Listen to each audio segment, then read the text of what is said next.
Nous sommes le lundi 16 septembre 2024. C'est en principe ce lundi que la répression concernant les conducteurs de mototaxi non identifiés devrait débuter. Une action entreprise par la communauté urbaine de Douala, bien que les syndicats ont adressé une correspondance au maire de la ville dans l'objectif d'obtenir une prorogation. Question de permettre à tout le monde d'être prêt le jour dit. Une actualité qui nous permet d'aborder ce jour la question du transport public au Cameroun, notamment dans la ville de Douala. Et pour en parler, je reçois sur ce plateau le docteur Beauclerc Gakam. Il est le président national du syndicat national des transporteurs propriétaires professionnels, porte-parole du syndicat employeur Cameroun et vice-président du comité chargé du périurbain du Cameroun. Monsieur Gakam, bonjour et merci d'avoir accepté notre invitation. Infiniment merci. C'est pour moi un plaisir d'être invité dans cet immense immeuble qui me reçoit ce jour. Je dois me féliciter pour ce privilège que vous m'accordiez. Alors, Monsieur Gakam, il faut réglementer le secteur des mototaxis au Cameroun. C'est une nécessité aujourd'hui, ce mode de transport qui constitue, on pourrait le dire, 80% de moyens de déplacement des Camerounais. Je vais vous avouer, lorsque vous dites réglementer, il est important. On ne saurait incarner une articulation sans prendre certaines dispositions. Oui. Mais voyez-vous, mototaxi au Cameroun, c'est tellement alarmant. Mais comme les contraintes voudraient que ces motos existent, on se voit vêtu de les accepter et les apprécier tels qu'ils se présentent. Mais alors, maintenant, parlons de la réglementation. Oui, je disais autant parce que dans le secteur des mototaxis, on en trouve tout type de personnes. Des pousseurs, des gardiens, des maisons et autres, et des personnes véreuses. Alors, je vous dis, c'est tellement arbitraire ce secteur. Et maintenant, qui est-ce qui doit en réalité les encadrer? Il faudrait que l'administration, je vais dire le pouvoir public, accompagné de ces responsables du syndicat des motos qui devront en fait accompagner et mieux ménager le secteur. Voilà qu'aujourd'hui, ils devront commencer un contrôle spécifique, mais malheureusement, ceci n'a pas été fait déjà, tout simplement parce qu'ils devront s'accorder pour essayer d'être en synergie avec l'autorité qui est dans la communauté urbaine, afin qu'ils puissent voir ensemble pour trouver des résolutions. Voilà dans le fond pourquoi ceci n'a pas été fait déjà. Alors, c'est un fait indéniable aujourd'hui. Le transport public au Cameroun est en détresse. D'après vous, pourquoi? Oui, je vais vous avouer que le transport public est en détresse. Vraiment, je vais vous avouer que le pouvoir public n'a pas du tout assumé ses responsabilités. Oui. Si le pouvoir public aurait pu implémenter, comme dans des années antérieures, je ne pense pas que le transport public devra avoir des stress. Pourquoi je le dis en fait? Je voudrais rentrer dans le fond pour vous expliquer la réalité.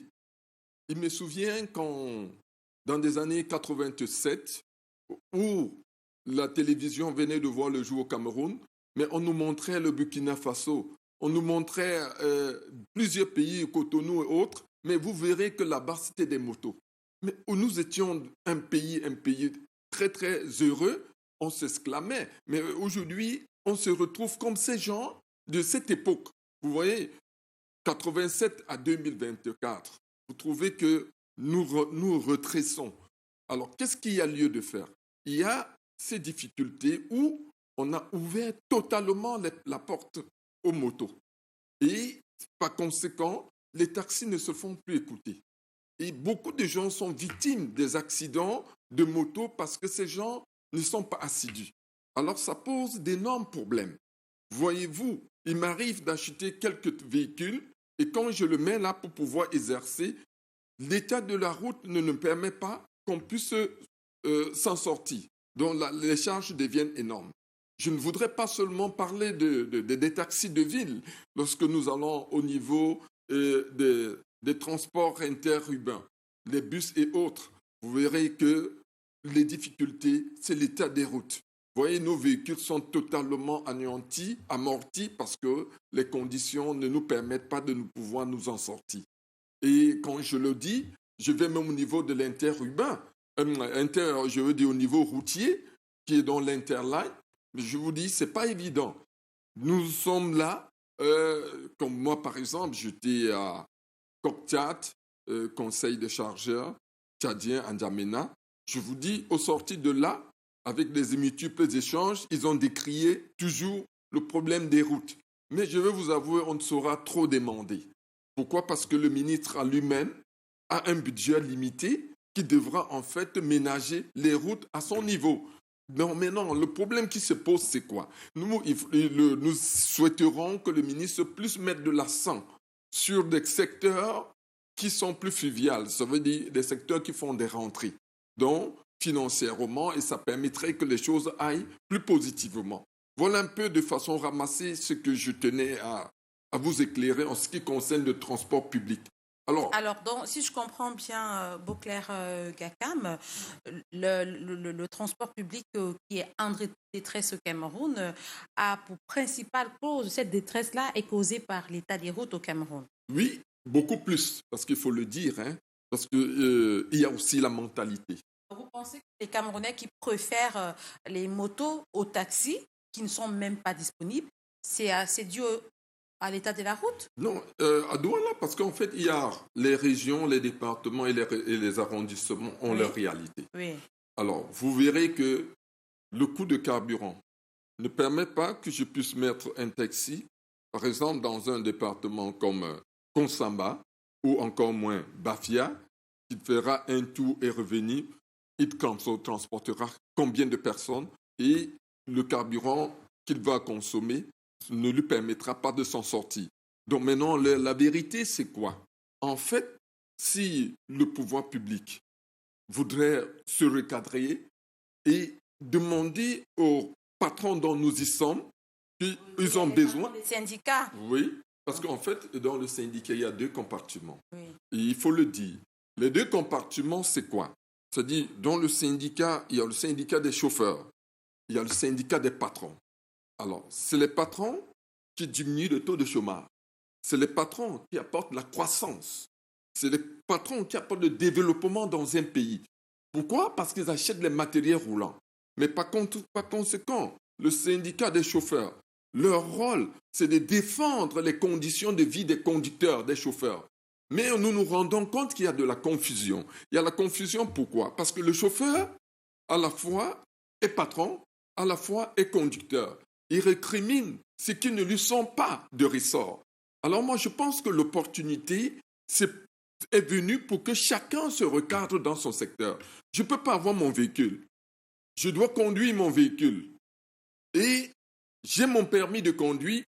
Mon syndicat, quand je constate que j'ai des conditions qui ne tiennent pas, j'appelle l'attention de mon syndicat et mon syndicat maintenant vient vers le patron dont j'y suis et me demande mais d'où vient-il que je ne puisse pas inscrire mon chauffeur à la CNPS? D'où vient-il que je ne puisse pas donner des conditions de repos à mon chauffeur? Mais vous verrez que ça, c'est la limite du syndicat des chauffeurs. Mais à la fois, le syndicat des chauffeurs récrimine les dossiers du véhicule, l'état du véhicule, les pneus du véhicule, la charge du véhicule. Non, ce n'est pas leur compétence. Non, il faudrait que ce discernement puisse voir le jour. Voilà, revenons au sujet qui nous intéresse véritablement. Les taxis se font rares dans nos grandes métropoles et sont quasi inexistantes dans les petites villes comme Kribi. Vous allez à Kribi, vous n'allez pas trouver un taxi. Aujourd'hui, il y a des personnes qui ont décidé de mettre leur véhicule, leur propre véhicule, à la disposition des usagers et à travers, on peut dire, ils les font entre guillemets, ils les transforment en taxi entre guillemets, mais ils ne sont pas des taxis parce que ces véhicules n'ont pas de couleur jaune. Où sont passés les taxis? Pourquoi on ne trouve plus les taxis? Et les bus, c'est vrai qu'on observe quelques bus qui ne desservent pas tous les quartiers, tous les quartiers de la ville de Douala, restons dans la ville de Douala, qui ne desservent pas tous les quartiers, qui ne sont pas là à des heures régulières et parfois même tombent souvent en panne. on voudrait comprendre pourquoi ne pas revenir à ce qui était à l'époque. On se souvient qu'il y avait beaucoup de compagnies de bus qui desservaient tous les quartiers de Douala il y a quelques années. Et beaucoup de taxis, où sont-ils? Je vais vous avouer, nous avons un problème d'éducation au Cameroun. Oui. Le problème d'incivisme. Vous ne pouvez pas expliquer de tels phénomènes. Le bus en avait existé. Même à l'époque, quand on allait à l'école, nous payons le bus à 45 francs, 50 francs. Oui. On arrivait sans stress, on revenait sans stress. Mais voyez-vous, aujourd'hui, tout cela a porté disparu. Pourquoi? Parce qu'en réalité, beaucoup ne cherchent que là où il va trouver rapidement ses solutions, c'est-à-dire son fond. Il trouve qu'il prend la peine pour faire un travail, il faudrait qu'il se poumonne beaucoup pour gagner 100 francs, 200. Alors, il cherche la facilité. Voilà pourquoi aujourd'hui, ça devient très complexe. Et ce problème même en réalité, permettez-moi, parce que je vais évoquer un problème clair qui est le fond. Si l'Assemblée générale, l'Assemblée nationale faisait le travail attendu, je suis convaincu que ces choses n'existeront pas. Pourquoi? L'Assemblée nationale valide le fait que vous êtes fonctionnaire. À la fois, vous êtes commerçant. À la fois, vous êtes homme d'affaires. À la fois, vous faites tout. Mais d'où vient-il? Lorsqu'on vous nommera comme directeur, vous gérez le budget, directement, vous créez une société pour pouvoir gérer le budget. Cela dit, quand vous vous encombrez de toutes ces responsabilités, que feront les autres? Le fonctionnaire, à la fois, est devenu homme d'affaires. Ça fait donc que celui qui doit faire ce travail devient coincé. C'est ça le but. Est-ce que c'est la raison pour laquelle les taxis ont disparu? Bien évidemment. Vous verrez donc au niveau des taxis de la ville, les bus, moi, je trouve qu'en achetant 2, 3 bus, je mets là. Le conducteur qui prendra ce véhicule travaillera à sa fin. Bon, vous voyez que lorsqu'il travaille à sa fin, vous attendez la recette, il n'y en a pas. Il ne sait pas combien coûte un pneu. Il ne sait pas combien on entretient un véhicule. Alors, dès qu'il perçoit, il trouve qu'il a 10 000 francs. Ils sont contents des 10 000 francs, il vient, il te donne ce qu'il peut te donner et c'est lui le propriétaire du matériel roulant. Cela dit, à un moment donné, j'ai de la peine, selon la charge, pour pouvoir les entretenir. Je ne peux pas vidanger le véhicule, je ne peux pas changer certaines pièces de rechange lorsqu'il a amorti ou bien il en panne, ça devient très complexe. Voilà en fait le fond. Pourquoi? Parce que le conducteur s'est accaparé. Et lorsque tu appelles son attention à cet effet, il te dit carrément, je n'ai rien fait. Vous feriez comment? Vous ne seriez pas davantage policier ou gendarme derrière lui. Alors vous pensez que c'est plus facile? facile? Donc c'est un problème de conscience en fait. Alors vous pensez que c'est plus facile de tronquer ces véhicules-là, ces taxis ou ces bus-là en moto? Est-ce qu'en moto, c'est plus facile de les contrôler, ces chauffeurs-là? Je dis encore, vraiment nous sommes dans un très beau pays. Ça, il faut le dire. Le Cameroun est un très beau pays. Et par conséquent, moi j'invite le pouvoir public, je le dis haut et fort, le pouvoir public à prendre ses responsabilités. Parce qu'en fait, s'il arrive que chacun s'acquitte de son devoir régalien, je suis convaincu que tout ira pour le mieux. Le conducteur de taxi se limite au niveau de sa conduite de taxi. Le conducteur de bus se limite au niveau de sa conduite de bus. Et qu'on laisse la liberté à la force de l'ordre de faire son travail. Parce qu'en fait, le problème majeur, l'incivisme grandit parce qu'il y a l'impunité. Oui, l'impunité. Beaucoup ne payent pas des papiers. D'où la volonté de la communauté urbaine aujourd'hui de réglementer ce secteur. C'est vrai que ça ne date pas d'aujourd'hui. La communauté urbaine l'a toujours fait, mais aujourd'hui, il devait avoir encore peut-être accentué ce fait d'identification-là. Je vais me permettre, oui, allez-y rapidement. Pour appeler un peu votre attention. Oui. En ce moment, vous voyez que vous passerez, quand vous partez de je vais dire quoi, de Youpé. Oui. Pour Villa Kouyassa, vous trouveriez que la route est fluide aujourd'hui. Oui. Pourquoi?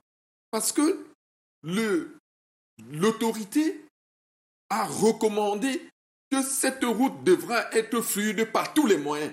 Parce que quand ils y acceptent, nous sommes accompagnés. Parce que moi qui suis syndicaliste, je suis en train d'appuyer la gendarmerie pour pouvoir amener les uns et les autres à l'ordre. Et aller observer. Vous avez un malade pour partir de Yassa à l'hôpital central, ça va très vite. Alors, avant qu'on ne se sépare, parce que nous acheminons déjà vers la fin de cet entretien, Beauclerc Ngakam, je voudrais quand même que vous exprimiez sur la question de cette compagnie de taxi privés qui propose ses services aujourd'hui au Camerounais et qui est très appréciée, comme quoi l'absence des taxis est aujourd'hui comblée par cette compagnie, par ces véhicules privés-là. Qu'est-ce que vous en pensez? Non, je vais vous avouer, sans complexe, c'est même la bienvenue. Parce qu'en fait, il faut avancer vers une innovation. À l'époque, le taxi existait. Parce en fait, c'est plus facile aujourd'hui parce que vous êtes de votre chambre, vous appelez ce taxi à partir de votre téléphone vous permettez, et il vient vous récupérer devant votre porte. Vous permettez, allez-y. C'est un secteur, on appelle ça vulgairement Nyango, si je me fais comprendre. Alors, je disais autant que c'est la bienvenue. À ma conception, c'est la bienvenue.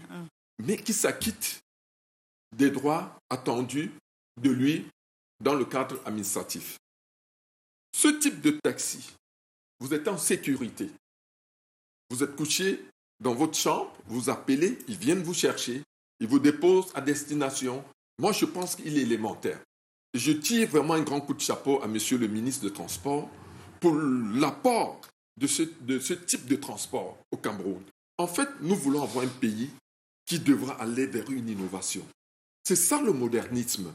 Alors, on ne devra pas rester nanti dans des choses de l'époque. D'accord. Ne pas penser qu'on peut se transformer aujourd'hui. Non, non. Moi, je suis très d'accord avec ça. Beauclerc Ngakam, merci. Nous avons compris, nous retenons qu'aujourd'hui, pour qu'on puisse avoir des taxis ou alors pour qu'on puisse résoudre le problème de transport public au Cameroun, il va falloir qu'on ait des routes praticables. Très bien. C'est ce qu'on retient. Ouais. Merci d'être passé sur ce plateau. Je rappelle à nos téléspectateurs que vous êtes le président national du syndicat national des transporteurs propriétaires professionnels. Vous êtes le porte-parole du syndicat employeur du Cameroun et vice-président du comité chargé du périurbain du Cameroun. Nous aurons d'autres occasions, toujours ici à Canada, pour que vous puissiez mieux vous exprimer parce que vous avez beaucoup de choses à dire, mais malheureusement, nous n'avons pas assez de temps pour cela. Mesdames, Messieurs, c'est ici que se referme cet autre numéro de Un jour, un événement. Merci de nous. Je vous retrouve demain avec un autre numéro. Restez en compagnie des programmes du Canada international qui se poursuivent. Bonne soirée, bon après-midi à tous.